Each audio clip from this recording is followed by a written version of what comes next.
Hello everyone, it's me, Kruthi from Kruthi's Knowledge, and I hope all of you are doing well. Today's topic of the video is Adverbs of Degree. Let's get started. Adverbs of degree tell us how much of the action is done. Example, she is very tired. In this sentence, the action word is tired and the adverb of degree is very, because very tells us how much of the action is done in this sentence. I have a note for you. Adverbs of degree are also called as adverbs of quantity. Now that we know what an adverb of degree is, let's find out the adverb of degree in these following sentences together. The first sentence is, this dress is extremely pretty. In this sentence, extremely is the adverb of degree because it tells us how much prettiness the dress has. The second sentence is, I completely agree with you. In this sentence, completely is the adverb of degree because it tells us how much I agree with you.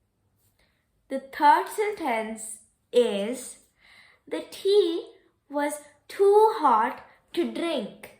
In this sentence, too is the adverb of degree because it tells us how hot the tea was.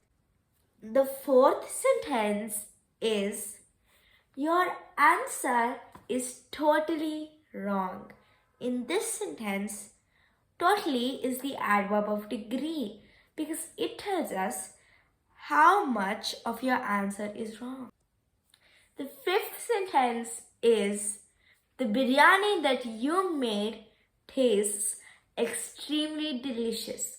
In this sentence, extremely is the adverb of degree because it tells us how much your biryani has tasted. The sixth sentence is, this model is very delicate. In this sentence, very is the adverb of degree because it tells us how delicate the model is. The seventh sentence is, the room was fully dark. In this sentence, fully is the adverb of degree because it tells us how dark the room was. The eighth sentence is, Lily had almost finished her work when the school bell rang. In this sentence, almost is the adverb of degree because it tells us how much work Lily had completed when the school bell rang. That's it for today's topic. I hope you understood it. Until next time, it's me, Kruthi, signing off. But before you go, make sure that you subscribe, share, and like. Bye-bye. See you next Saturday.